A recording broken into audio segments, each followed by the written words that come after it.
Tonight, hell freezes over. I am Chucky, the killer dog! Bonjour et bienvenue au podcast Premier Visionnement. Le but de ce podcast est de s'amuser tout en discutant d'un film ou d'une série de films. Il est important de prendre note que si vous n'avez pas encore écouté le film à discuter aujourd'hui, je vais le spoiler complètement. I'm not a smart man, but I know what love is. Bonne écoute. I'll find you, and I will kill you. Bienvenue à Gotham. Aujourd'hui, nous parlons de Batman et Robin, sorti en 1997 et réalisé par Joel Schumacher, avec George Clooney, Chris O'Donnell, Uma Thurman, Alicia Silverstone, Michael Gough, Elle Macpherson et bien sûr Arnold Schwarzenegger. Je suis Mathieu et avec la réputation du film d'aujourd'hui, je vais faire tout ce qui est possible entre mon pouvoir de pas vous refroidir. Alors, bienvenue à cet univers là, de DC où on couvre tous les films de l'univers de DC là, qui sont sortis au cinéma en live action. Il y a une couple de semaines où j'ai couvert un film qui n'était pas live action, le Batman Masque du Fantasme. Mais pour la plupart, c'est toute une rétrospective de les films principaux là, de l'univers de DC. En commençant par le film de 1951, Superman et le Mole Man. On a suivi avec Batman 1966. Après ça, on a passé par les films de Superman là, dans les années 80 avec la créature des marais. On a tout fait ça. Puis après ça, dans les dernières semaines, on a couvert tous les films de Batman à partir du film de 89 jusqu'au film d'aujourd'hui.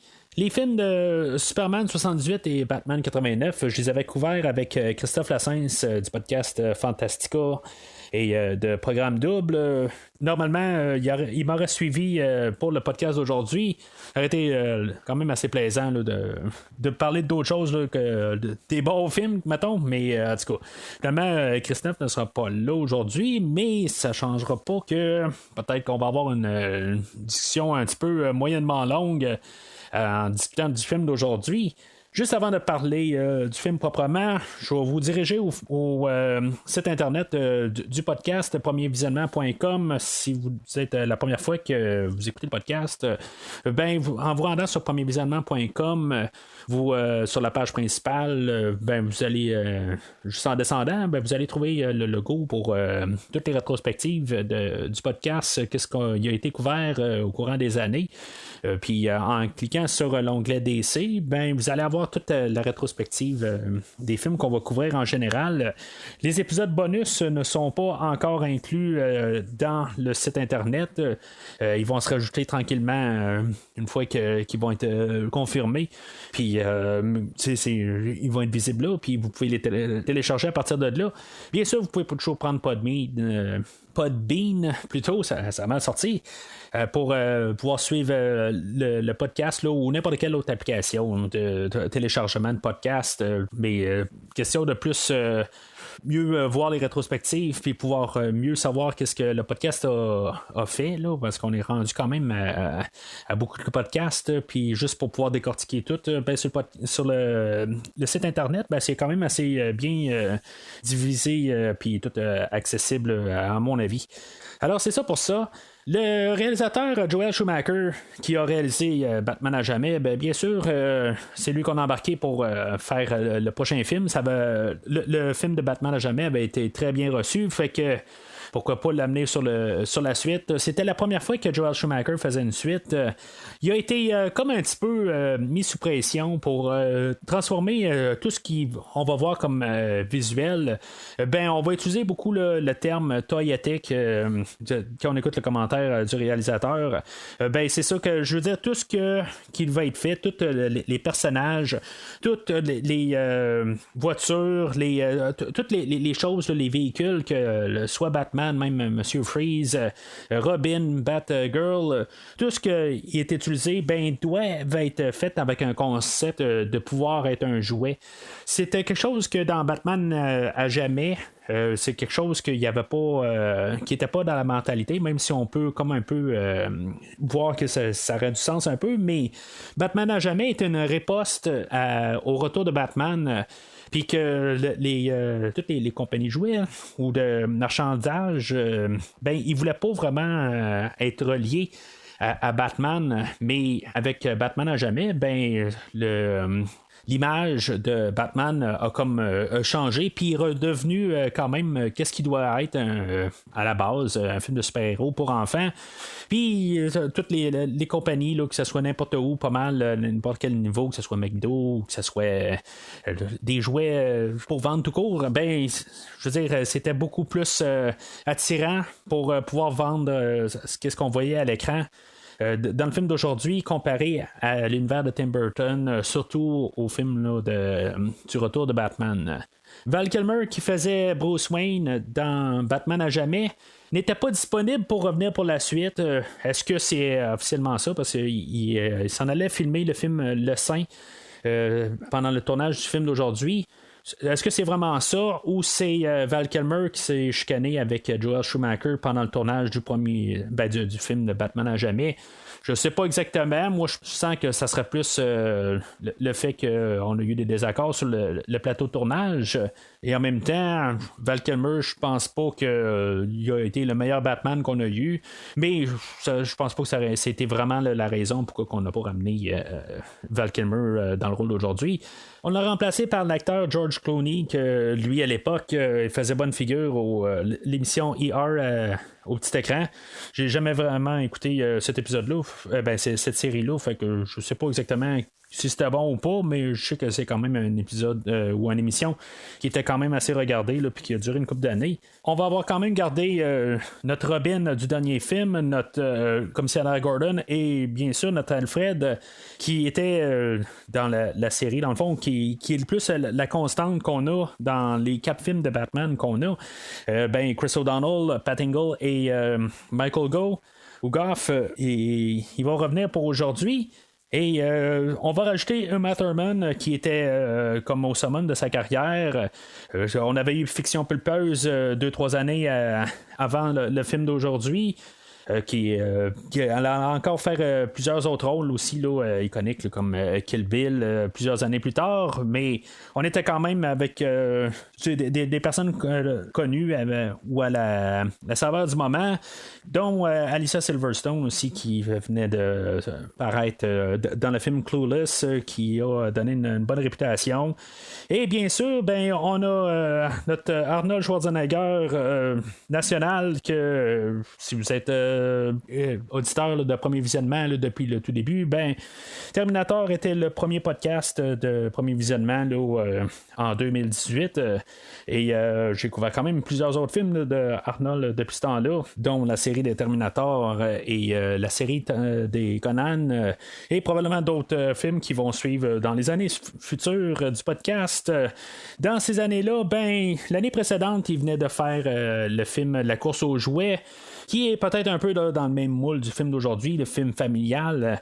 Puis c'est sûr que Arnold étant Arnold, comme j'ai mentionné, l'année précèdente, il a fait La course aux jouets. Puis il a fait aussi le film Eraser, un film d'action, un film familial. Cette année, on combine un peu les deux ensemble pour embarquer là, dans un rôle de méchant, pas méchant. En tout cas, on va en parler pendant le scénario. Mais bien sûr, c'est un peu le plateau de la carrière d'Arnold. Peut-être qu'on commençait là, à être en voie là, de commencer là, à baisser un peu là, dans son salaire puis en fait là, de popularité. Mais il reste quand même que Arnold, l'année précédente, avec les 2 films mentionnés, avait fait environ, là, juste dans les 2 films qui a rentré, là, un box-office là, de 400 millions. Fait que c'est sûr que son étoile était encore assez forte. Puis donc pourquoi que on a le nom de Arnold Schwarzenegger au-dessus là, du nom de George Clooney sur le poster.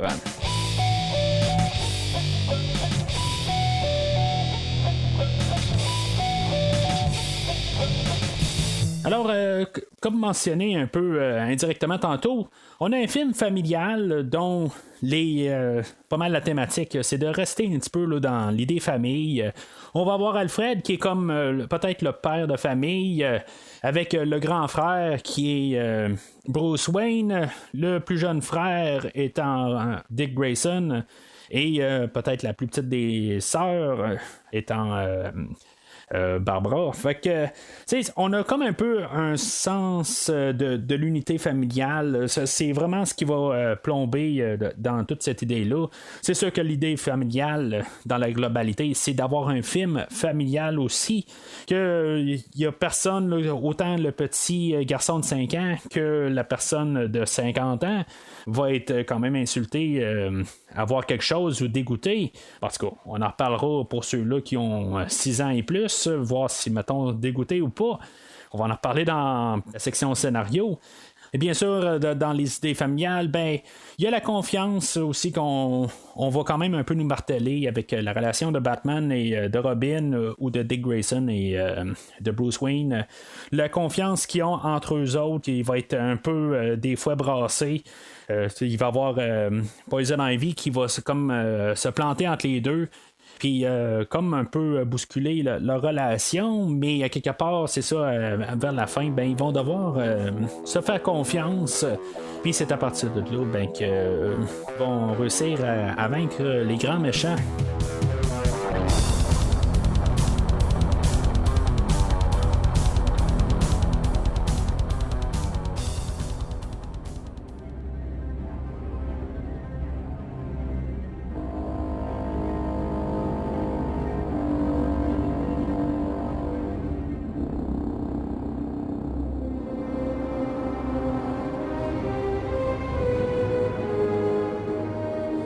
Alors, le film ouvre avec le générique, comme la plupart de tous les films qu'on a fait là, dans cette rétrospective-là.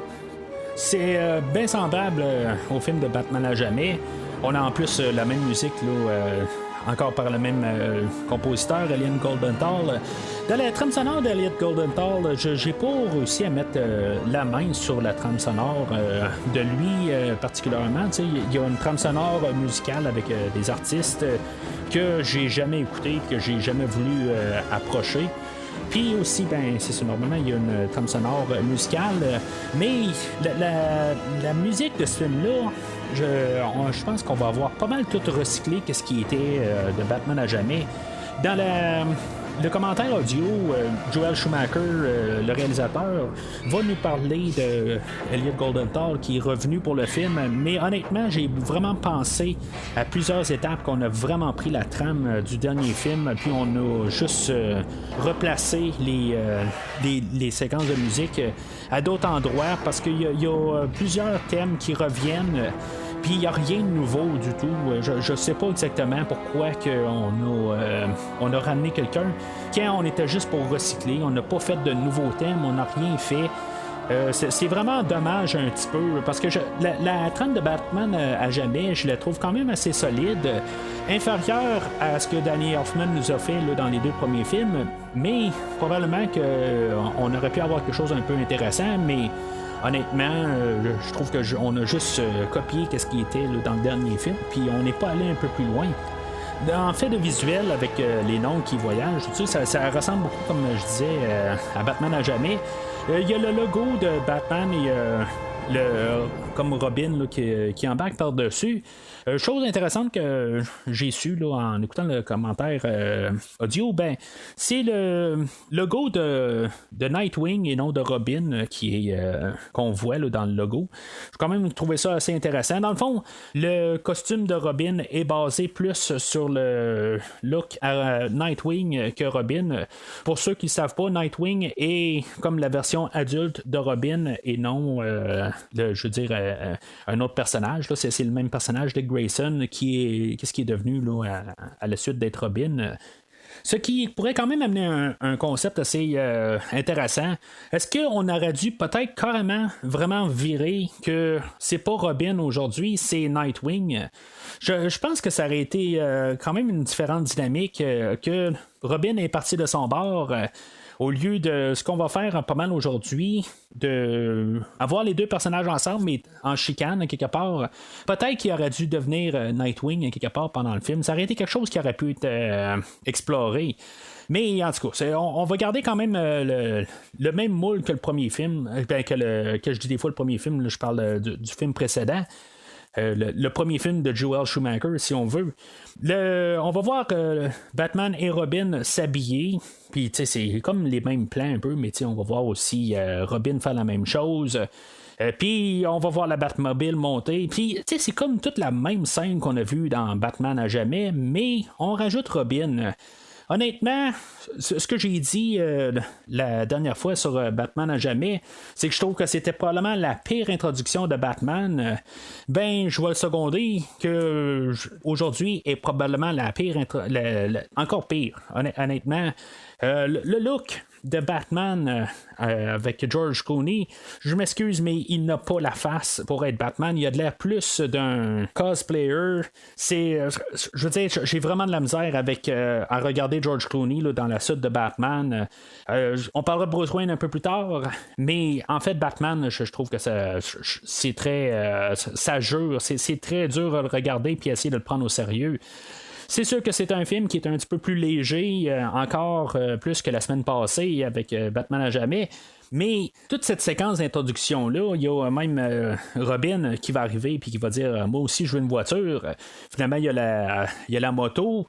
Tu sais, tout un peu cet argument-là qu'on a, on nous place un peu juste un peu la dynamique là, qu'on va avoir puis qui va comme un peu escalader puis à quelque part ça va devenir une grosse chicane là, vers le 2/3 du film. Mais ce que je veux en venir à dire, c'est que cette scène-là ne devrait pas être là. Ça devrait pas être l'introduction des personnages. On devrait les voir. Premier plan, ça devrait être un plan d'action ou un plan plus grandiose que juste les voir là, dans la Batmobile et se préparer. Peut-être là, au pire les voir s'habiller, mais après ça, juste voir la Batmobile puis la moto s'en aller, dans le pire des cas. Mais ça devrait même pas exister, cette scène-là. J'en ai parlé longuement là, dans Batman à jamais, puis je me répète aujourd'hui. Il y a la Batmobile aussi qui a été redessinée. OK, dans le dernier film était so-so. Là, c'est vraiment exagéré. Je peux pas dire que j'aime pas son look, mais est encore moins pratique qu'elle l'était là, dans Batman à jamais. Si, mettons, quelqu'un voulait arriver puis sortir une carabine puis tirer sur la Batmobile en sachant que Batman est à l'intérieur, de un, le moteur est pas mal plus à l'air parce qu'on voit qu'il y a quand même plusieurs trous à quelque part, fait que la Batmobile est pas très très renforcée. Et de plus, il n'y a pas de capot. En bout de ligne, Batman va manger les moustiques en été s'il va trop vite. Puis il peut recevoir n'importe quoi là, comme projectile. Fait que c'est pas une Batmobile très très pensée, mais l'autre côté, comme j'ai dit, puis j'espère pas trop arriver souvent à ça, c'est quelque chose qui doit être fait pour un jouet. Fait qu'on peut mettre juste notre Batman sur la Batmobile sans problème. Mais en même temps, il ne faut pas oublier aussi qu'en 1966, on avait une Batmobile qui était à découvert aussi. Mais cette Batmobile-là est vraiment plus flagrante. Il y a vraiment Batman là, qui sort là, carrément, puis il n'y a pas de windshield, rien pour le protéger. Il y a une petite note aussi que je me suis fait juste rapidement. La Batmobile va partir et Robin, sa moto va sortir, puis le temps qu'il réussit à... il va partir, puis il va vraiment rapidement rattraper la Batmobile. Donc, possiblement que la Batmoto est plus rapide que la Batmobile. Pour un jeune comme... Dick Grayson, puis même la scène de moto qu'on va avoir un peu plus loin, je crois que c'est quelque chose là, qui pourrait pas mal plus l'amuser là, d'avoir une moto que d'avoir la Batmobile. Mais en tout cas, je veux dire, à quelque part aussi, la Batmobile, c'est la Batmobile. Mais je fais mention tout de suite là, que la Batmoto, elle va rattraper assez rapidement la Batmobile, à moins que la Batmobile, il l'a attendu sur un coin de rue avant là, de partir trop rapide. Là, je sais pas exactement, là, mais en tout cas. Alors, on va voir l'introduction du Freezinator, ou Monsieur Freeze, si on préfère. Lui, il est en train de commettre un vol pour pouvoir récupérer un gros diamant. Ce qu'on va apprendre plus tard, c'est que dans le fond, les diamants, c'est ça qui fait fonctionner là, sa combinaison. Mais c'est un vol, fait que ça sera pas long où ce que Batman et Robin vont arriver. Ça va probablement être encore aussi une des pires introductions de Batman où ce qui va arriver par le plafond en haut. Puis il va juste dire salut Freeze, je suis Batman, comme si de rien n'était. À quelque part, il n'y a aucun punch là-dedans. Il y a. Je sais pas, en tout cas, ce que je veux dire, ça fit juste pas. Là. C'est vraiment comme dégueulasse, un peu comme introduction. Arnold, je dirais pas ça à toutes les fois, mais pendant tout le film, à chaque fois qu'on a une scène avec lui, Arnold étant Arnold, c'est sûr que Arnold est connu là, pour ses 4-5 mots, là, réponses, tout le temps faire des méga réponses qui sont cheap, mais c'est Arnold quelque part, puis chaque fois qu'il dit quelque chose, c'est de l'or. Je dis ça là, ironiquement un peu. Peut-être dans le film aujourd'hui, il va en dire vraiment trop. Je veux dire, tout va tourner alentour là, de la neige ou la glace tout le temps. Ça va en être trop. Rendu à la fin du film, là, ben, je veux dire, après 15 minutes, c'est vraiment trop. La seule affaire qu'il dit, c'est tout le temps quelque chose de même. Puis même son armure va paraître quand même. Il va paraître d'un jouet carrément. Là, je veux dire, j'imagine vraiment un jouet parfait. Qui a de l'air de ça, il n'y a pas de l'air vraiment.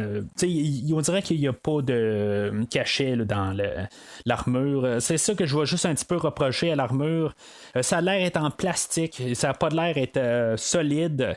Je trouve ça vraiment dommage. Puis ça aussi, l'allure là, de Batman, j'ai parlé de George Clooney, mais même de son suit ou son armure, je ne tripe pas bien qu'est-ce qu'on a pour pas mal tout le film. Là, à la fin, il va changer de suit.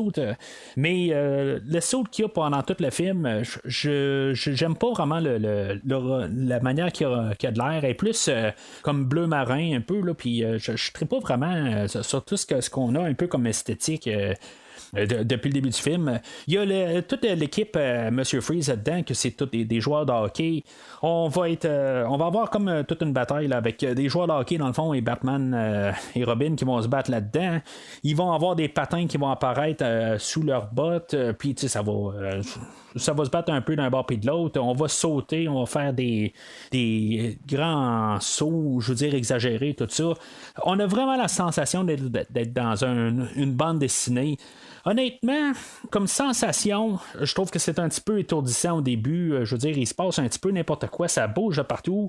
Il y a beaucoup de couleurs encore comme au dernier film, des couleurs non nécessaires, mais je veux dire, c'est un médium visuel.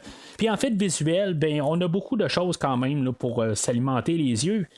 Monsieur Freeze va finalement réussir à se sauver dans une fusée. Puis Batman va s'agripper, puis Robin aussi. Finalement, ils vont se ramasser. Batman et Monsieur Freeze vont réussir à se battre. Batman, il va décider plutôt, Monsieur Freeze va décider de geler Batman à ses mains, puis il va être comme gelé sur place. Il ne pourra pas bouger de là. Pendant que la fusée elle monte dans le ciel, là, puis finalement elle se ramasse dans l'espace, pendant que Robin est toujours à l'extérieur en train de grimper pour essayer de rentrer. Le Monsieur Freeze, il va sauter de la fusée, puis finalement, ben, Robin là, va aller à la rescousse de Batman. Encore une fois, où on va un peu jouer avec le conflit là, de Batman et Robin, où ce que Batman va répondre, ben, je pensais que tu étais en train de faire autre chose, puis Robin va dire, ben, tu sais, merci pour m'aider, tu devrais peut-être juste dire ça, tu sais. Fait que, tu sais, c'est juste des petites lignes de même, mais, tu sais, on est comme alimente un petit peu là, la friction entre les deux personnages. La fusée est peut-être rendue à plusieurs kilomètres dans le ciel, puis à quelque part, ben, on va juste comme sauter par des portes, puis on va transformer les portes en surfboard, puis il n'y aura pas de problème là, pour sauter. T'sais. C'est sûr que c'est, comme je dis, l'esthétique, là, on va avoir comme poussé vraiment là, au maximum l'idée là, de bande dessinée. Il n'y aura plus de loi de gravité en bout de ligne, il n'y aura pas de problème, là, mais on va sauter là, de plusieurs kilomètres, puis à quelque part, juste le fait là, d'atterrir un peu sur un toit, ben, ça va amortir le coup. Je veux dire, c'est comme ça n'a pas de sens. Là, c'est vraiment pas quelque chose là, qu'il faut se poser comme question. Ça a de l'air à pouvoir le faire parce que avec un surfboard, on peut le faire, là, mais ça se tient pas tout à fait. Finalement, ils vont rattraper Monsieur Freeze. Mais il y a quelque chose qui est quand même assez je veux dire qui rentre un peu en conflit d'idées.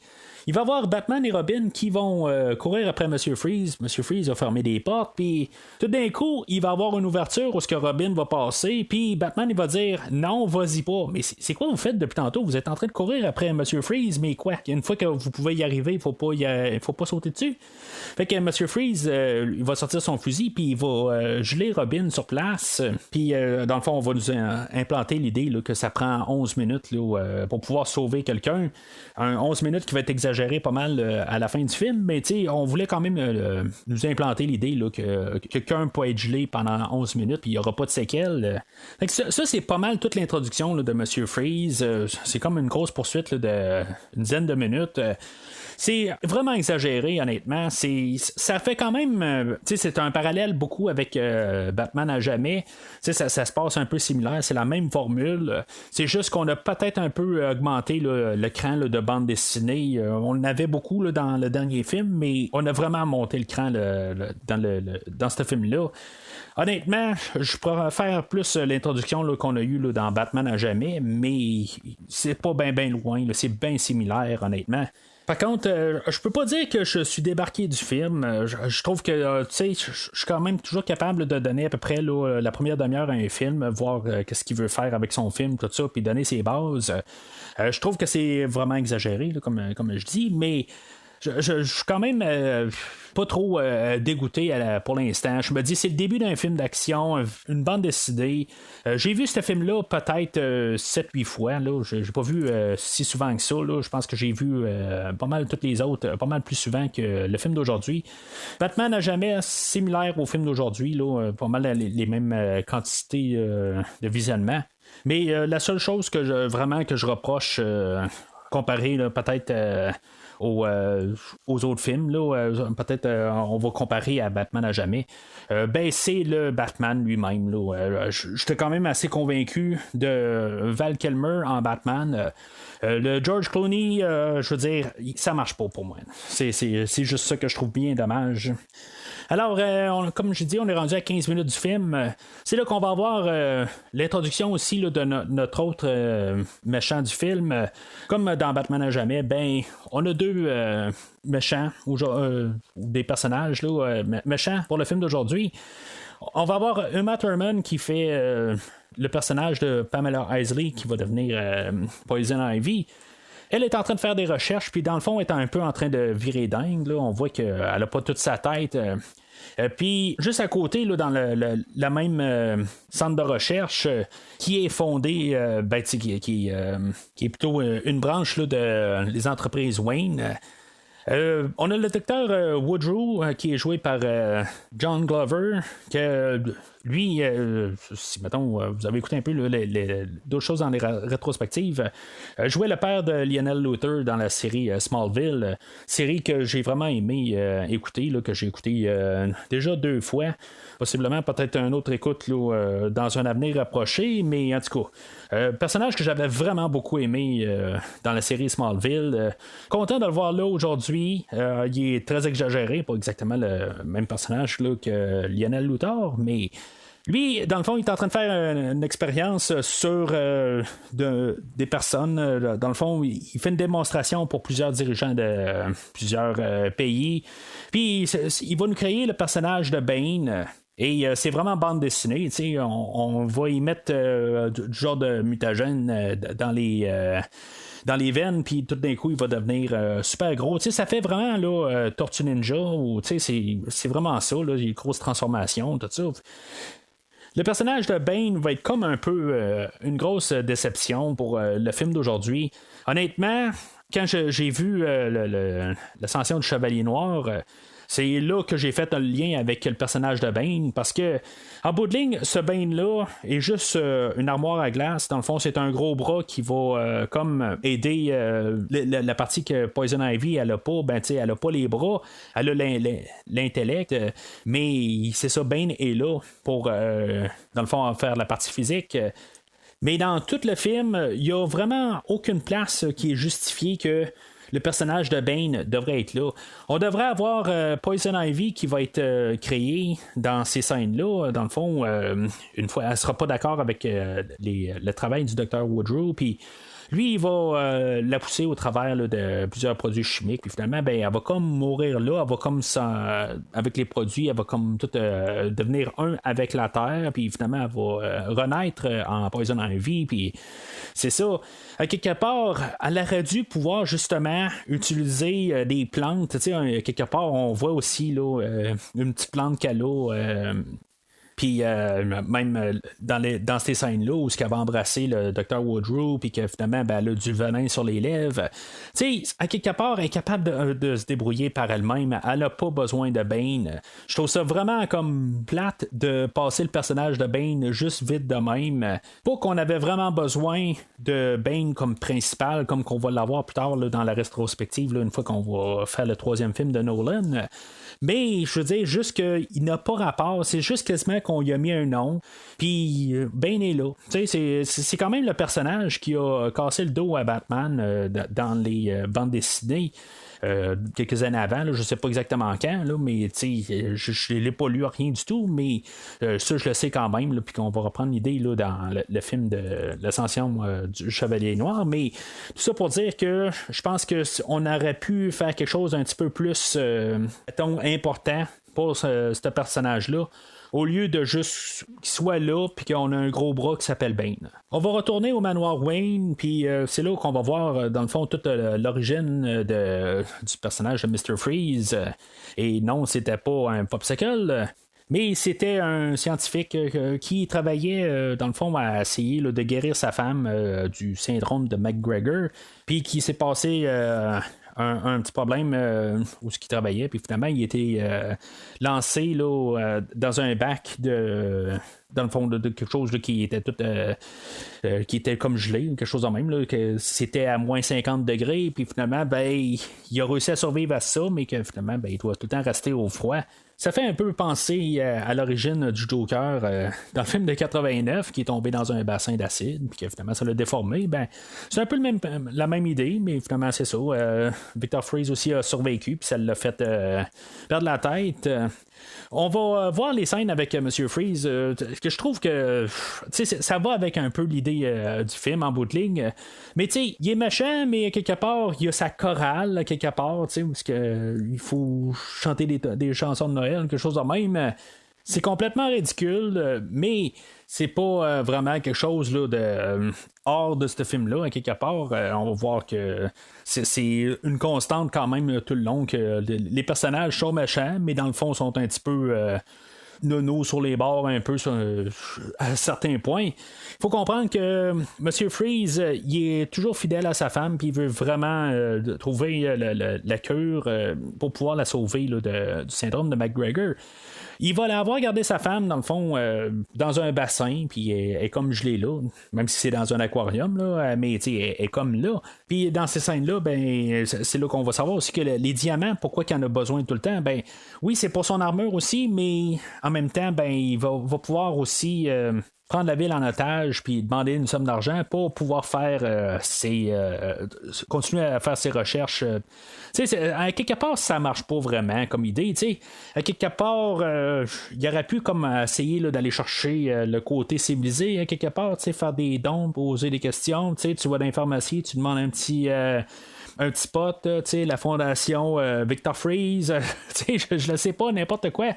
Mais, juste en arriver que c'est ça qu'il veut faire. C'est comme il y a un bon côté quelque part. Puis je pense que c'est important, comme pour Arnold, que le côté il soit pas totalement méchant, que quelque part ils peuvent revenir un bon personnage à la fin du film. Je pense que c'est ça qui était important. Je trouve ça un petit peu dommage parce que on a déjà vu Arnold comme méchant là, dans le film de Terminator de 84. On est très loin de ça, on est 13 ans plus tard. Et Arnold est aimé de tout le monde à cette époque-là. Ou plutôt jusqu'à cette époque-là. Mais en tout cas, c'est pas la discussion d'aujourd'hui. All right, everyone. Chill.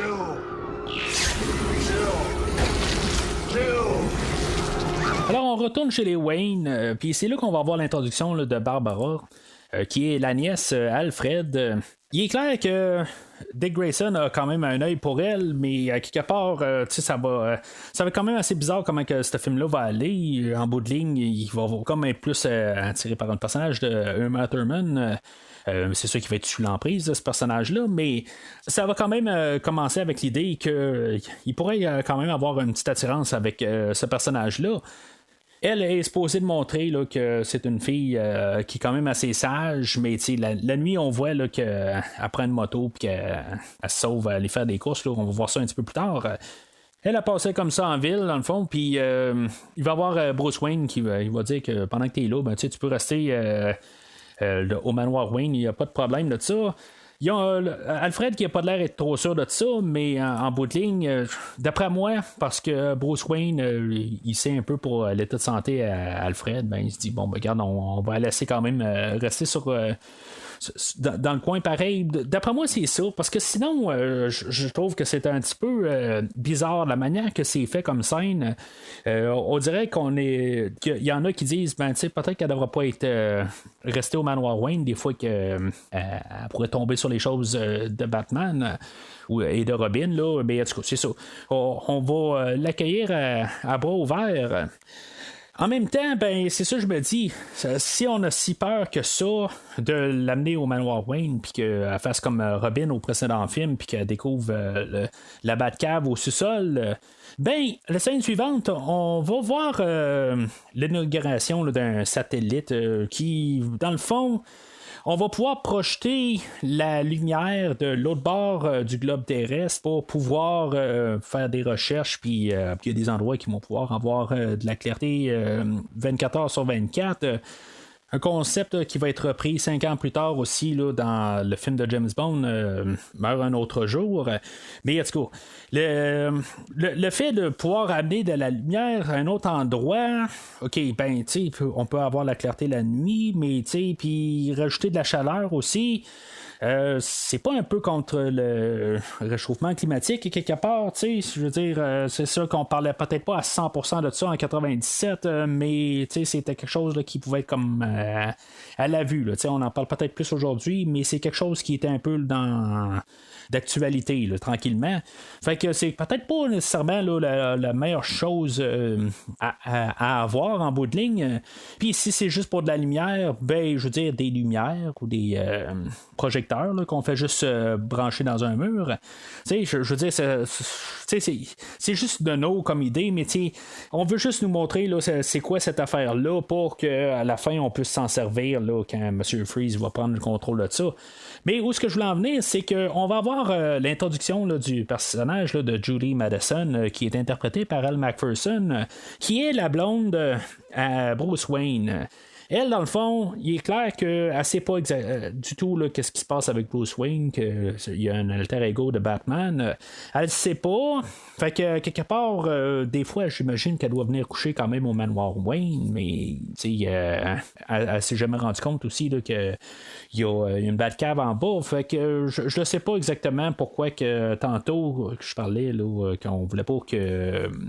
on était un petit peu contre l'idée d'amener Barbara dans le manoir Wayne. C'est sûr que si elle habite sur place, ben elle va peut-être être plus laissée elle-même, tandis que quand Julie Madison est sur place, ben sûrement avec Bruce Wayne aussi. Le personnage de Julie Madison, je sais pas pourquoi qu'elle s'appelle Julie Madison puis qu'elle s'appelle pas Chase Meridian, même si Nicole Kidman ne pouvait pas revenir.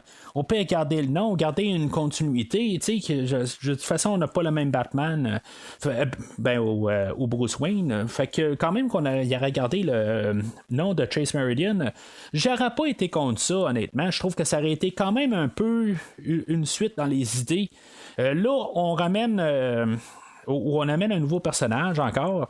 Puis, je veux dire, elle reste tellement secondaire que je trouve que c'est vraiment plate parce que il y a certaines scènes qu'on veut montrer l'impact que Poison Ivy a sur George Clooney. Mais ce personnage-là, on le connaît pas. Fait qu'en bout de ligne, on a un petit peu aucune idée là, il n'y a pas d'impact là, comme téléspectateurs. T'sais. Si ça aurait été Chase Meridian qui serait revenu, même si ça n'aurait pas été le même personnage, on aurait pu quand même savoir qu'il y a un passé avec le personnage, puis que Bruce Wayne est déstabilisé. Ça aurait juste rajouté une petite affaire, puis là, le fait d'avoir mis un nouveau personnage, ben je trouve que c'est juste un petit peu n'importe quoi, puis ce personnage-là va nulle part rendu là. Dans la même scène, on va avoir Poison Ivy qui va se pointer aussi, puis qui va aller directement à Bruce Wayne pour lui demander de l'aide là, pour comme faire un projet dans le fond là, de quasiment tout tuer l'humanité en bout de ligne, puis que la mère nature va reprendre la Terre au complet, tu sais. Fait que bien sûr, ça passe pas. Puis c'est sûr que ça fait virer vraiment Poison Ivy contre tout le monde. Mais dans cette scène-là, ben, c'est là qu'on sait aussi qu'il va y avoir une soirée là, où on va avoir un encan là, pour vendre un diamant. Ça, dans le fond, c'était un plan pour pouvoir attirer Monsieur Freeze à cette soirée-là. Puis dans le fond, ben, ça va être cette scène-là qui va, ou cette soirée-là, qui va unir un peu les deux personnages, ou dans le fond, au moins, qui vont se connaître à partir de là. On va se ramasser à cette soirée-là. Il va y avoir Poison Ivy qui va être déguisé en gorille, puis on va avoir comme un petit montage musical. Elle va danser un peu, tout ça. Tu sais, c'est quand même pas des. Ça fait pas mal aux yeux là, d'écouter cette scène-là. Quoique je me passerais quand même là, des Monsieur Muscle tout huilés. J'ai pas besoin de voir ça, mais. Pour le général, ça va avec le film à quelque part. Poison Ivy, elle va mettre la main sur le diamant, puis finalement, ben, elle va faire partie comme de l'encan.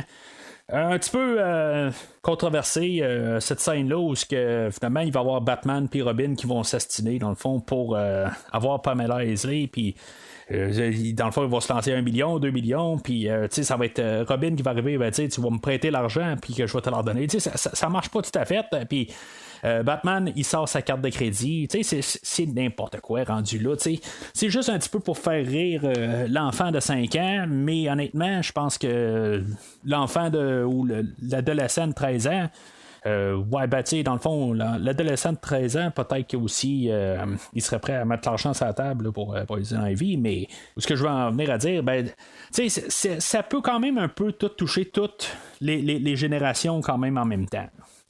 Juste avant ça, ben, c'est là aussi que Poison Ivy elle a comme envoyé un souffle là, où elle va comme ensorceler là, Batman et Robin. Je vais revenir un petit peu à Batman à jamais, où que dans le fond on n'a pas eu vraiment de fois où ce que Robin a réussi comme à démontrer là, que c'était le bon personnage là, pour être un partenaire avec Batman.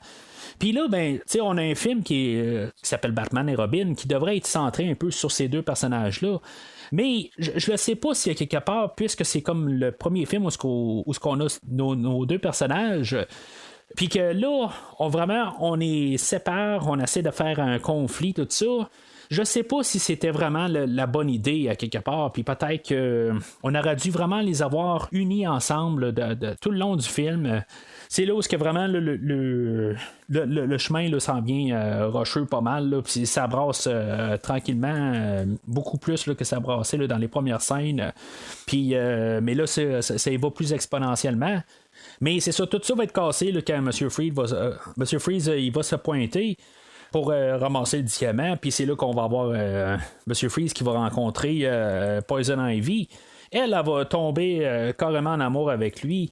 Peut-être parce que c'est quelqu'un qu'elle ne peut pas avoir, parce qu'à quelque part, elle va essayer de l'ensorceler, mais le fait que M. Freeze est congelé, ben ça le touche pas, tu sais. Mais c'est ça, il va pouvoir se sauver de là, puis on va avoir une poursuite de voitures et de Batmoto. Batman, il va arriver, puis il va désactiver la Batmoto ou la Robin Moto, je sais pas comment on peut l'appeler, à Robin, puis là, ça va être comme quasiment là, une des gouttes qui va faire déborder le vase. Je me dis à quelque part, si on revient au tout début, la Batmoto était capable de rattraper la Batmobile. Je crois qu'il y avait plus de chances, même avec la légèreté d'une moto, comparé à la Batmobile qui doit être pas mal plus lourde qu'une Batmoto. Ben, à la vitesse qu'elle va, il y a beaucoup plus de chances que la Batmoto réussisse à faire le saut que la Batmobile. Bien encore, là, je veux dire, le fait qu'on se ramasse sur une statue pour faire une poursuite, je veux dire, c'est n'importe quoi. Je veux dire, c'est juste dans une bande dessinée qu'on pourrait voir ça. Je trouve ça quand même assez curieux que, en bout de ligne, M. Freeze, lui aussi, va avoir réussi à faire le saut. Ben, c'est le seul, dans le fond, dans toute son équipe qui va avoir fait le saut. Puis, il va geler la Batmobile et Batman va s'éjecter de la Batmobile. Puis, on n'aura pas de combat en bout de ligne. C'est Batman va arriver puis va foncer directement sur M. Freeze, qui va probablement assommer Freeze et il va pouvoir l'amener directement à Arkham. Ça change quand même la dynamique de pouvoir amener le grand méchant tout de suite à l'intérieur, mais je veux dire, c'est pas le premier film qui fait ça. Honnêtement, je changeais un petit peu la dynamique, puis d'aller à Arkham, à l'asile d'Arkham tout de suite en partant, ben, à mi-chemin du film, ça donne quand même un peu la chance là, de comme voir une forme de caméo là, de les costumes du Sphinx et de Double Face. Si vous vous rappelez, dans le fond, que je parlais du film la semaine passée, ben, théoriquement, Double Face n'est pas mort. Je veux dire, on a toujours gardé un peu la possibilité de le garder vivant.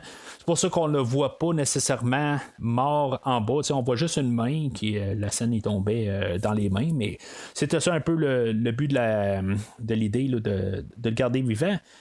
On va placer M. Freeze dans une cellule, mais il va avoir comme juste un centre où ce qu'il va pouvoir se tenir. S'il sort de son rond illuminé, ben c'est là où il n'y a pas de froid, puis que dans le fond, il va devoir retourner. Je veux dire, dans le fond, il peut pas vivre là, s'il fait trop chaud. Fait que il doit rester là. C'est comme une cage dans une cage. Même si la porte était ouverte, il peut pas plus sortir. De mémoire, c'était un principe qu'on avait même vu là, dans Batman de 66, où que M. Freeze avait vraiment là, des zones où ce que lui pouvait marcher, puis tous les autres pouvaient marcher, ne pouvaient pas aller dans sa zone. Puis tout ça, c'est comme un peu un remaniement là, d'idées. Ce qui est quand même assez drôle, c'est qu'il y a quand même des scènes qu'on peut attribuer quand même que ça ressemble beaucoup à Batman 66. Joel Schumacher, dans son commentaire, il dit qu'il n'y avait aucune intention de faire son film là, qui fasse penser au Batman de 66. Mais je dirais que là, dans la deuxième moitié, là, il y a plusieurs scènes où je vais parler là, dans les prochaines minutes, que je trouve qu'il y a vraiment un semblant là, de Batman 66. Poison Ivy ayant eu comme un peu un coup de foudre pour M. Freeze, ben c'est ça, elle va aller s'arranger pour sortir M. Freeze d'Arkham. Quelque chose qu'elle savait pas, c'est que M. Freeze, il fait tout pour sa femme, dans le fond, puis dans le fond, c'est ça qui le motive. Elle savait pas ça, puis quelque part, c'est fait en une ligne, parce qu'il dit, bon, ben, allez sauver ma femme pendant que moi, je vais faire telle autre affaire, puis elle a dit, hey, je savais pas que t'avais une femme, c'est un petit peu ridicule rendu là, elle a pas fait un peu plus de recherche que qu'est-ce qu'elle a vu l'autre soir. Mais, tu sais, quelque part, ça se tient pas tout à fait rendu là. S'il est capable de faire des recherches pour savoir où ce qu'il est, ben sûrement capable de savoir faire des recherches pour savoir qui qu'il est. Mais en tout cas, c'est un film que il faut que tu aies un quotient là, ou pas un quotient intellectuel, mais plus une mentalité là, d'un enfant là, de 8-9 ans là, pour très bien comprendre le film. Pendant ce temps-là, au Manoir Wayne, on a un souper en tête-à-tête avec Julie Madison et Bruce Wayne. Puis c'est là où ce que je dis justement tantôt que ça aurait eu plus d'impact si on aurait eu le personnage de Chase Meridian au lieu d'avoir un nouveau personnage. Tu sais, quelque part, il va l'embrasser elle, puis il va dire Ivy, puis dans le fond, Julie, elle va comme se poser des questions, c'est qui Ivy, tu sais, puis Bruce, il va comme se poser la question, puis ça va aussi changer de plan, puis il y a en même temps, il y a Dick Grayson aussi qui essaie d'en savoir plus sur elle, juste pour montrer que les deux personnages sont vraiment ensorcelés par le personnage de Poison Ivy. Mais il va être mentionné quelque part aussi que l'odeur ou en tout cas le chose qui les ensorcelle, ben c'est pas permanent. Dans le fond, éventuellement, ça se dissipe. Puis Chris O'Donnell ou Dick Grayson, à quelque part, il dit ben c'est beau, on dirait que je pensais juste à elle, puis là, tout d'un coup, ça s'est dissipé. Ben, quelque part, c'est quelque chose qui dit que ils peuvent. C'est pas permanent, puis je trouve qu'au moins, c'est quelque chose qui est réglé. Mais pendant que Dick est en train de faire ses recherches sur Poison Ivy, il y a Barbara qui se sauve encore en moto, puis Dick décide de la suivre. Puis là, on a un montage là, de course de moto, quasiment pour juste rajouter une scène d'action. Peut-être pour rajouter un peu aussi, voir que Barbara, c'est pas juste une fille sage, puis qu'à quelque part, elle a un petit côté rebelle, puis qu'elle est capable de faire quelque chose. Peut-être encore une fois, oui, Robin ou Dick va la sauver, mais c'est pas une scène à Dick Grayson. Puis je dirais même que quand on pense à ça, ben on a introduit un nouveau personnage, puis on a pu montrer qu'elle est capable de faire quelque chose. Ben, Dick Grayson, qui est là depuis 2 films, il a pas réussi à montrer quelque chose qui était bien compétent dans quelque chose. Je trouve ça vraiment dommage, dans le fond, pour Robin ou pour Dick Grayson, puis je le comprendrais quelque part de devenir Nightwing, puis vraiment partir de son bord. Quand il va rentrer au manoir Wayne, c'est là qu'on va savoir officiellement là, que Alfred est mourant, qu'il a attrapé le syndrome de McGregor. T'sais, on s'en doutait un peu là, depuis la première scène où on avait vu que Alfred avait pas l'air affilé, puis une couple de fois aussi on a vu là, qu'il avait pas l'air trop sûr, puis il avait pas l'air à vraiment être en grande forme. Mais là, c'est là qu'on le sait officiellement. Ça va amener quand même Batman et Robin d'aller avec la police dans la base de Monsieur Freeze, où ils vont trouver la femme à Monsieur Freeze, puis commencer à faire des recherches, voir s'ils peuvent pas trouver le remède pour pouvoir sauver Alfred. Mais en même temps, il y a Poison Ivy et Monsieur Freeze qui reviennent. Les deux vont se séparer dans le fond. Il y a Monsieur Freeze qui va comme repartir le réfrigérateur, puis que tous les policiers vont devenir comme gelés d'un coup, ils ne pourront plus faire grand chose. Je dirais que dans tout le film, c'est peut-être le plus grand rôle qu'on a là, pour le commissionnaire Gordon. Il va apparaître dans plusieurs scènes comparé à ce qu'on a vu là, dans tous les derniers films. Il fait quelque chose un petit peu dans ce film-là. Il fait pas grand-chose. Dans le fond, il est toujours utilisé comme bouffon de scène, mais il fait quelque chose, c'est ça que je veux dire. Puis il y a quelques minutes, je parlais là, de Batman 66, puis il y a des choses qui me font beaucoup penser à ça. Je dirais que la deuxième moitié du film, toutes les sets, tous les endroits où on va filmer, je trouve que tout a l'air plus petit. Je sais pas exactement qu'est-ce qui se passe la deuxième moitié. On va avoir Robin puis Batman qui vont se battre contre Bane, puis Robin finalement là, il va se rebattre un peu contre Batman, puis finalement il va le garocher là, comme dans une glu verte, tout ça. Tout comme ce set là, c'est tout petit. Me semble, il manque un petit peu de grandiosité. On dirait qu'on a comme oublié quelque chose. Je sais pas trop. Il y a la manière que c'est filmé. On voit que c'est juste du combat à main nue. Puis il y a quelque chose qui manque un peu de grandiosité comparé à ce qu'on a vu depuis le début du film. Je trouve que ça me fait vraiment beaucoup plus penser là, à Batman 66 où on est en train d'essayer de s'attraper, mais finalement il y a quelqu'un qui ferme la porte en face, puis là on peut pas rien faire, tout ça. C'est pas quelque chose qu'on doit faire que c'est pas une mise en scène là, qu'on a dans un film à gros budget. Tout l'endroit est claustrophobe, on voit tout les murs, tout ça, sont tous dans des espaces clos. Je veux dire, rendu là où on est là, je trouve que malgré là, tout le scénario qui se tient pas tout à fait, puis tout ce qu'on va dans toutes les directions, je trouve que juste on dirait qu'on a baissé d'un cran là, dans qu'est-ce qu'on voit visuellement. Alors, dans le fond, les méchants vont réussir à se sauver de là. Monsieur Freeze va avoir réussi à reprendre son armure, puis ses diamants, puis il va tout être énergisé pour la fin. C'est là où, dans le fond, là, tout va avoir éclaté entre Batman et Robin. Puis il va y avoir Gordon qui va arriver fâché en arrière, puis il va dire « Hey, c'est quoi Batman? Monsieur Freeze a réussi à se sauver, puis c'est quoi le problème, là? Tu sais, il y a du culot. Faut-tu s'entendre avec toute la réputation de Gordon dans les 3 derniers films, puis qui ose dire à Batman, hey, il s'est sauvé. Hey, Batman, il est pas payé pour faire ça. Je veux dire, c'est complètement ridicule de quelque part. Mais je comprends que si on a 5 ans, ben, je veux dire, on peut arriver puis se dire, ben oui, pourquoi il s'est fâché, puis c'est normal, il s'est sauvé, tout ça. Mais si on y pense un peu plus, Gordon ne serait rien sans Batman. Fait que je pense que il aurait dû rien dire, quelque chose de bien. Mais ça, c'est en y pensant un peu trop. Always winterize your pipes.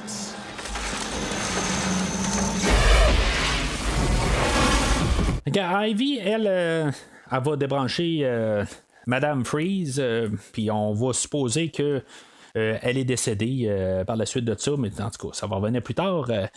Ça va fâcher Monsieur Freeze, en fond, elle va y arriver, elle va dire, ben, tu sais, c'est Batman qui a débranché ta femme, fait que là, ça va être le plan de tuer tout le monde sur la Terre. C'est quand même assez sombre rendu là. Mais tu sais, si on revient au personnage de Monsieur Freeze, c'est pas un personnage là, qui est très léger comme qu'on voit dans le film d'aujourd'hui. C'est un personnage là, que même si on écoutait, mettons, la version animée qui était en train de tirer à sa fin dans ces années-là, ben le personnage de Monsieur Freeze là, dans cette version-là est quand même un personnage assez sombre. Puis, ben, la manière que c'est interprété par Arnold, c'est tout grandiose, tout ça. Puis, je veux dire, c'est comme un petit peu ridicule, mais je veux dire, j'ai aucun problème avec ça. Je veux dire, c'est comme ça que c'est fait là, depuis le début du film, puis ça continue à être de même. C'est juste que là, on a agrandi là, l'espace. Là, on veut pas juste prendre en otage Gotham. Ben, dans le fond, on veut faire le plan de tout détruire la planète au complet. Mais d'un côté, c'est ça un peu que j'aime du personnage de Monsieur Freeze, c'est que il est comme un peu déchiré à quelque part. Il y a comme il y a comme une bonne intention en arrière de lui, il y a une motivation qui est pas juste nécessairement la domination du monde ou le détruire. Là, dans le fond, ça devient une vengeance. C'est là où il est plus méchant. Et bien sûr, il y a quelque chose qui marche pas dans sa tête quand même, là, pas juste pour être extraverti de même, puis juste pas être capable de demander de l'aide monétairement, puis de partir là, sur tout ce qu'il fait depuis le début du film. Mais toute l'histoire de fond qu'on a pour ce personnage-là fait que quand même, d'un côté, il est un petit peu plus 3D là, que ce qu'on a vu la semaine passée avec Double Face. Alors, on a Barbara qui va aller voir Alfred là, dans son lit, là, qui est comme quasiment dans son lit de mort. Là, en tout cas, il file pas, en tout cas, il doit rester alité. Et Alfred va lui donner un disque avec plusieurs données là, que il va charger Barbara à donner à son frère Wilfred. Tu sais, Alfred, Wilfred. Tu sais, je me dis, à quelque part, on est peut-être en train de donner la chance à que si Michael Goff décède ou si, mettons, il veut pas revenir pour X raison, peut-être qu'on ouvre la porte à avoir un remplaçant. Là, au prochain film, on trouvera quelqu'un là, qui s'appelle Wilfred qui prendra la place à Alfred. Je me dis, c'est peut-être un peu la manière là, qu'on va s'assurer là, de ne pas remplacer le personnage. C'est un petit peu morbide comme idée, mais je pense que on a essayé là, de juste peut-être ouvrir la porte à ce qu'on ait une porte de sortie éventuellement.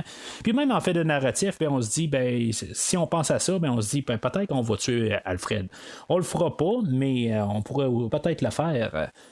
Éventuellement, ben, Barbara, elle veut savoir qu'est-ce qui est sur le disque. Fait que elle va commencer à mettre le disque sur l'ordinateur, puis elle va commencer à rentrer des mots de passe, tout ça. Puis là, on va savoir, dans le fond, le nom là, de la mère à Barbara. C'était son surnom, c'était Peg et non Margaret.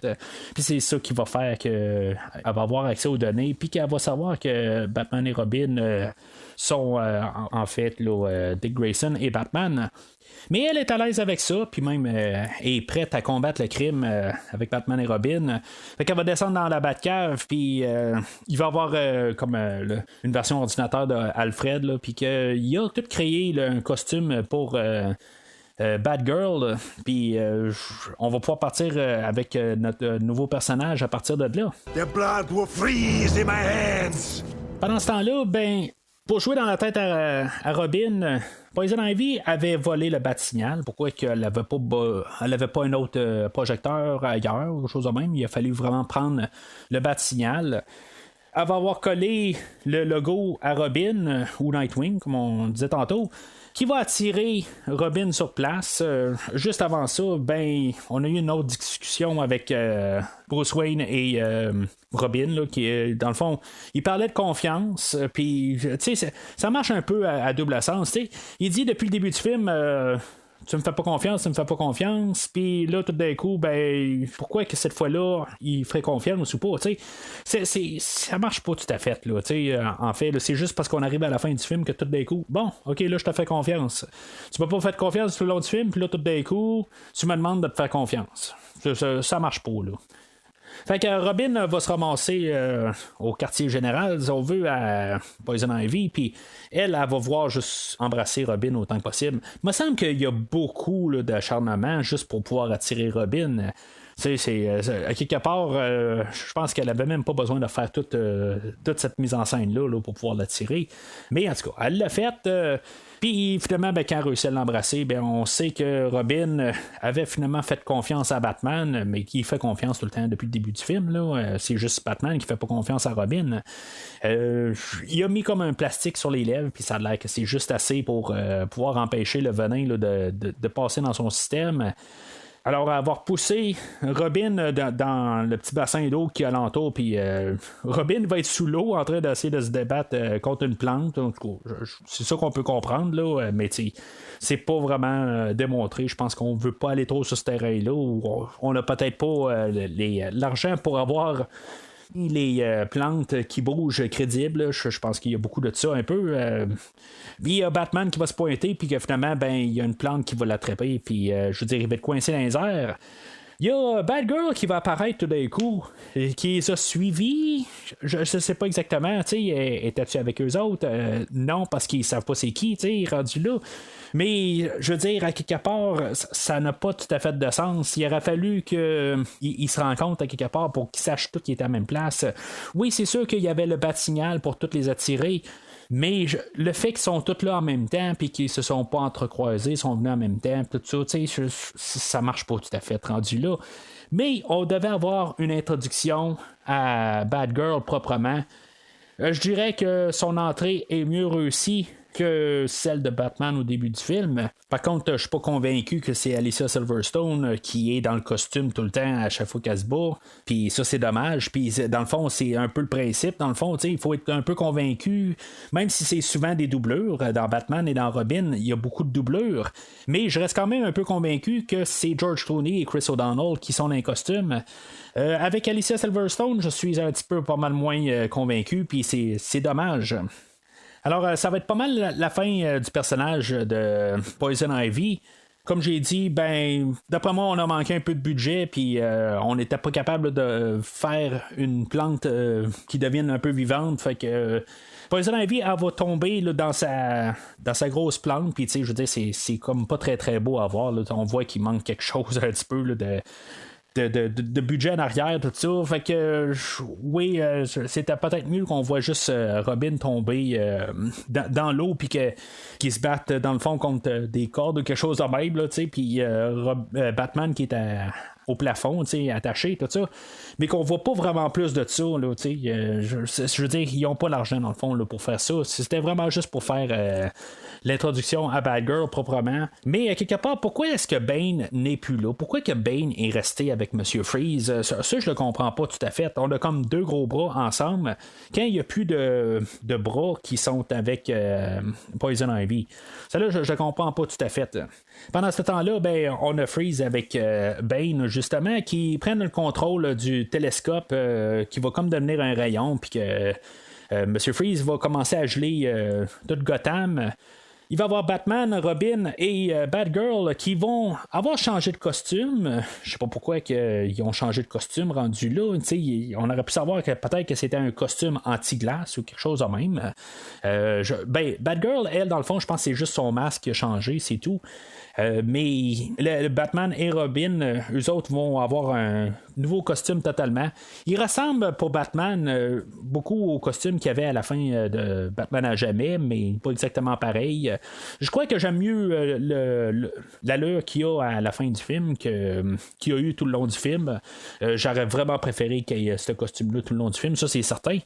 Mais ça change pas que Batman n'a pas la face, ou George Clooney n'a pas la face pour embarquer dans un Batman.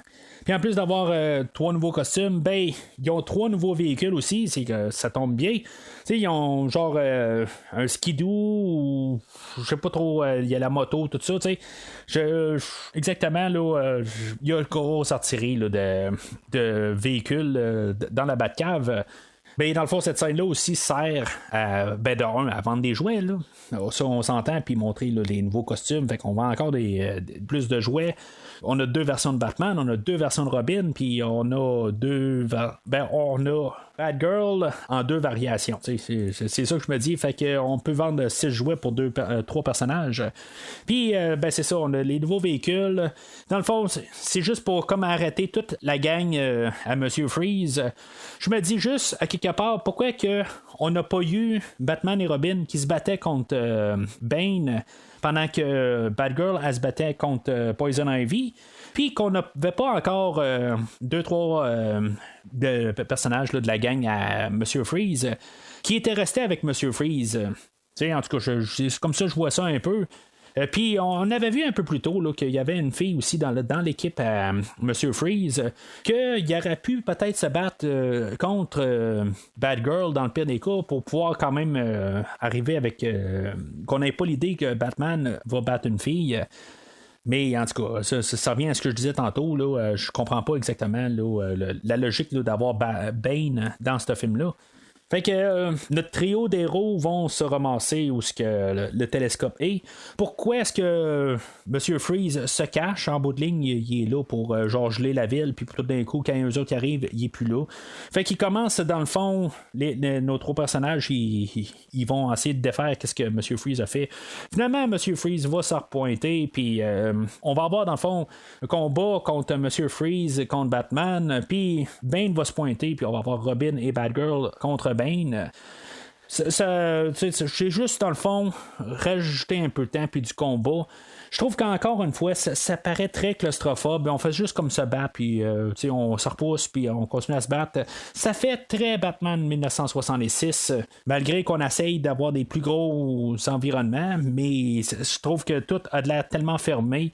On a juste comme une grosse salle. On avait ça à la fin là, de Batman à jamais, mais je trouve que ça n'a jamais paru aussi petit que dans le film d'aujourd'hui. Il y a un bout où le télescope va lâcher, puis que Batman il va être avec 2 scientifiques. Il va avoir la musique de Elliot Goldenthal qui est comme un peu la même musique qu'il y avait quand Batman est en train là, de rattraper Chase Meridian et Robin à la fin de l'autre film. Comme j'avais dit, c'est une scène que j'avais quand même assez bien aimée pour ce que c'était. Peut-être aussi la musique avait à y faire. Je trouve que c'était bien monté. Il y avait des petits accrochages au point de vue visuel, mais j'avais quand même aimé ça comme finale. Mais là, dans ce film-là, on a comme refait la même scène, mais avec 2 inconnus. Puis Batman qui tombe avec le télescope, tout ça, puis je trouve qu'il n'y a pas de tension du tout. Là. Je trouve que c'est vraiment dommage, à quelque part. C'est juste comme pour montrer là, du super-héroïsme, mais ça tient à rien. Bien sûr, juste avant ça, on va avoir réussi à tasser Monsieur Freeze. Là. Dans le fond, on va y avoir comme embarqué un genre de onde chaude ou quelque chose de même. Puis il va être hors d'état de nuire. Puis Bane, je sais pas, c'est comme tout le liquide qui le faisait devenir tout super fort. Je sais pas, il était toujours en train de se recycler dans son système, puis il fallait juste tirer une des plugs, puis c'était fini pour lui. Il redevient là, le petit monsieur qui était au début. Là. Fait que ça serait comme ça pour nos 2 personnages. Il va y avoir juste un petit moment de tension, peut-être, où on va devoir réaligner les satellites parce que le télescope n'est plus là, puis on peut plus réchauffer Gotham plutôt. Fait que il va falloir prendre toutes les Gotham, les satellites qui sont dans l'espace, qui vont tous refléter le soleil dans toute Gotham. En tout cas, je veux dire, c'est complètement ridicule, mais je veux dire, ça y va avec ce qu'on a vu là, dans tout le film. Je veux dire, le ridicule est comme une chose courante là, à chaque 3 minutes dans ce film-là. Fait que c'est juste pour montrer là, que Batman a sauvé Gotham. Un petit peu pour rajouter au ridicule, Victor Freeze, qu'il n'a pas été tué, je veux dire, dans le fond, il est juste 7 heures de nuit, comme je dis. Batman va aller le voir, puis dans le fond, il va essayer là, de juste comme l'amadouer, puis dire, tu sais, regarde, t'étais une bonne personne avant, puis là, j'aimerais ça savoir comment tu as réglé le syndrome de McGregor, la première phase. Tu sais, Monsieur Freeze, à quelque part, il est un petit peu, tu sais, genre, hey, t'as tué ma femme, mais Batman avait pris en photo, ou plutôt une vidéo là, de Poison Ivy qui disait que c'était elle là, qui avait tiré la plug sur sa femme, mais à quelque part, sa femme est encore vivante, ils ont réussi à la sauver quand même. Ça, on ne savait pas, c'est quand même quelque chose qu'on nous a gardé dans le néant là, jusqu'à là. Fait que Monsieur Freeze reprend comme c'est son bon côté. Puis juste dans son bras, il y a tout le temps des fioles là, pour pouvoir guérir le syndrome de McGregor, là, la phase 1. Il va donner à Batman, puis finalement, ils vont retourner au manoir Wayne, puis ils vont plugger Alfred là-dessus, puis finalement, ça va le guérir. C'est là où, dans le fond, on va voir comme officialiser aussi que les 3 personnages vont faire un partenariat là, pour Batman 5. Bien sûr, il n'y aura pas de Batman 5, mais je veux dire, on se prépare pour qu'il y ait un prochain Batman. Juste avant de terminer, pour ces personnages-là, j'ai pas parlé de Bruce Wayne. Honnêtement, je vais rester quand même assez neutre avec George Clooney. J'ai parlé beaucoup de Batman, mais il y a des scènes qu'il est peut-être un petit peu mieux que Val Kilmer. Mais dans la générale, il est pas. Il n'y a rien d'extraordinaire. Il y a tout le temps là, sa posture de juste comme tout le temps regarder à terre, puis tout ça. Il y a des scènes avec Alfred qu'on a vu là, tout le long du film. Que oui, je veux dire, ils sont capables de vendre l'idée, mais je ne traite pas le ben sur le Bruce Wayne là, de George Clooney. Monsieur Freeze, il va avoir été enfermé avec Poison Ivy à l'asile d'Arkham. Là, je la comprends pas tout à fait.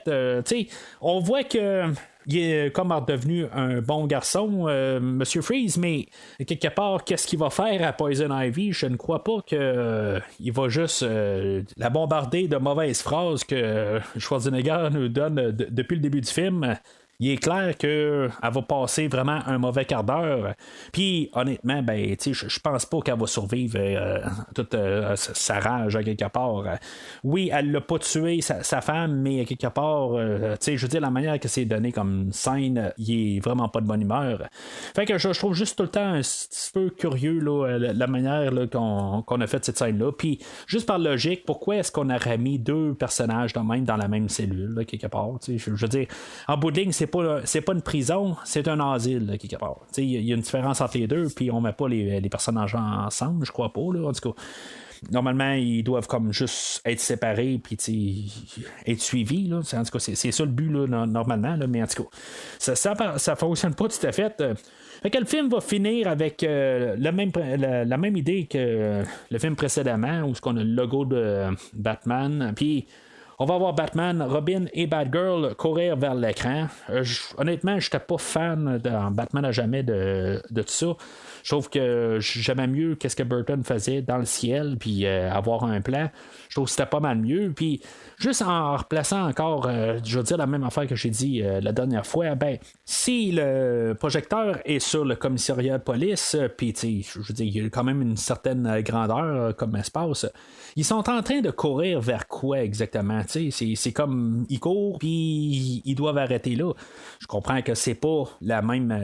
Je veux dire, c'est juste un effet visuel, mais je trouve ça complètement ridicule qu'ils courent au-devant un logo. Si maintenant ça avait été fait vraiment plus le logo, que ça aurait été une image générée ou quelque chose de même. qu'on aurait eu le plan en arrière, mais pas le Bat-Signal lui-même, ben je pense que j'aurais été un petit peu plus en arrière, mais je trouve que c'est juste ridicule, puis c'est cheap. Rendu là, c'est vraiment cheap comme fin. I've come to make your life a living hell. Prepare for a bitter harvest. Winter has come at last.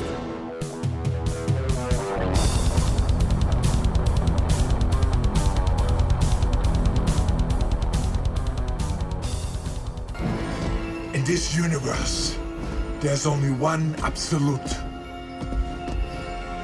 Everything freezes. Alors, en conclusion, je dirais que je parlais qu'il y a beaucoup d'affaires là, visuellement là, qui sont toutes faites là, pour être des jouets. Puis honnêtement, j'ai aucun problème avec ça. Je trouve que ça rajoute quand même un peu un charme au film. Toutes les choses sont faites pour être des jouets. Puis il y a des choses que oui, comme le costume là, de Monsieur Freeze, il y a de l'air vraiment cheap. Il y a vraiment pas de l'air à avoir eu de l'argent là, dans sa combinaison. Je trouve ça vraiment dommage. Mais tout quand même l'apparence, les couleurs encore comme le dernier film, je trouve que généralement là, tout est quand même assez bien réussi. Le style qui est quand même une extension du dernier film, je veux dire, je trouve ça tout quand même assez beau, mais c'est à peu près la seule affaire que je peux donner au film. Naturellement, c'est un film qui est un rouge. Je vais peut-être surprendre certains films, certaines personnes, parce que honnêtement, je trouve le film moins pire que le film de la semaine passée. Puis je vais m'expliquer. Dans le film de Batman à jamais, on essayait là, de contrer le retour de Batman, on essayait de mettre un peu de profondeur, puis on essayait de faire des choses, mais finalement, avec le personnage de Double Face, le personnage de Jim Carrey qui me tombait sur les nerfs, le personnage de Chase Meridian que j'aimais bien regarder, mais qui en bout de ligne n'a pas rapport dans le film. Il y a des affaires dans ces choses-là que qui fait que le film, j'ai de la misère à l'écouter. Mais le film d'aujourd'hui, j'ai un petit peu moins de misère à l'écouter parce qu'à quelque part, le film, il accepte un peu plus qu'est-ce qu'il est. Il va être plus en arrière de son côté ridicule. Oui, il faut probablement être un enfant de 8 ans maximum pour écouter le film d'aujourd'hui. Ça, je le comprends. Mais il va embrasser vraiment son côté nono, puis il va vraiment peser sur l'accélérateur. Fait que c'est pas un film que je peux endosser, mais c'est un film que il va me déranger beaucoup moins à écouter, puis va pas j'aurai pas de réaction tout le temps agressive ou répugnante en écoutant le film. Oui, ben tu sais, le film est quand même assez répugnant en général. Puis je trouve ça plate à dire que sur Arnold, à quelque part, je suis comme plus capable d'entendre là, toutes ces trois phrases là, toutes les trois phrases, il doit dire quelque chose What killed the dinosaurs, the Ice Age, Tonight, Hell freezes over. Toutes ces phrases-là à la longue, je ne suis plus capable de l'entendre, mais c'est loin supérieur de qu'est-ce qu'on a vu la semaine passée, en fait, là, de personnages là, vides, carrément, que je veux dire que je voulais juste enlever de l'écran. Mais avec Arnold, cette semaine, oui, je suis pas capable de le supporter à la fin, mais je suis capable plus de le supporter que Double Face. On peut mettre ça un peu là-dessus. Puis, ils font juste comme embrasser tout l'univers de leur film. Puis, c'est ça que je suis quand même capable de plus accepter que le film de Batman à jamais. Mais, je veux mettre ça clair, je n'endosse vraiment pas ce film-là. Je peux pas dire à quelqu'un allez écouter ce film-là, mais c'est vraiment un film que je suis capable de plus écouter que le film de Batman à jamais. Alors, c'est ça pas mal pour la rétrospective des films de Batman des années 90. Dans les prochaines semaines, on va revenir dans la série des films d'horreur, les Vendredi 13, les films de Freddy. Après ça, ben, on va continuer la rétrospective là, dans les films dans les fins des années 90. Puis on va tomber là, dans les années 2000 dans quelques semaines. La prochaine phase de la rétrospective, on va couvrir le film de Steel, qui est comme un peu un genre de spin-off avec les films de Superman. On va comme refaire une suite un peu dans l'univers de Batman sans être un film dans l'univers qu'on a aujourd'hui, mais quelque chose à part avec Catwoman. Et on va faire aussi le film de Constantine. Deux de ces films-là, je les ai pas vus, Steel et Catwoman, j'ai pas vu ces films-là, fait que ça va être vraiment des premiers visionnements pour ça. Constantine, j'ai vu ça genre quand c'est tombé en DVD au début des années 2000. Fait que ça va être les 3 prochains films qui vont être faits là, dans cette rétrospective-là. Suite à un nouveau film des rétrospectives de Freddy et de Jason. Alors, entre-temps, n'oubliez pas de suivre Premier Visionnement sur Facebook et Twitter. Donnez vos avis sur le film d'aujourd'hui. Si maintenant vous êtes d'accord avec moi, si Batman et Robin est inférieur ou supérieur à Batman à jamais, j'aimerais quand même quelqu'un qui puisse être d'accord avec moi, parce que je crois pas que c'est la pensée populaire, mais c'est ça qui est le fun quand même avec le podcast. Tout ça, c'est interagir, puis je veux dire, discuter, puis plus on en discute, plus c'est le fun. Mais d'ici le prochain épisode, si vous avez besoin de moi, allumez le mat signal.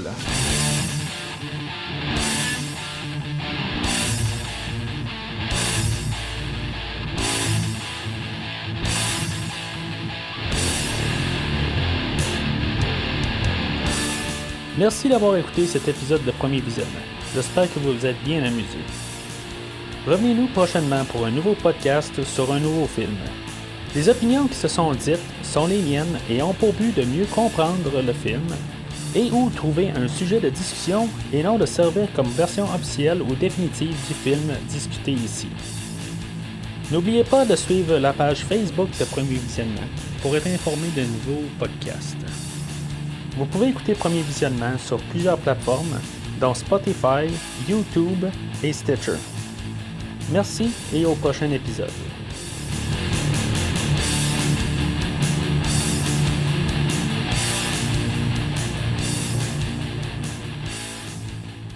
I hate when people talk during the movie.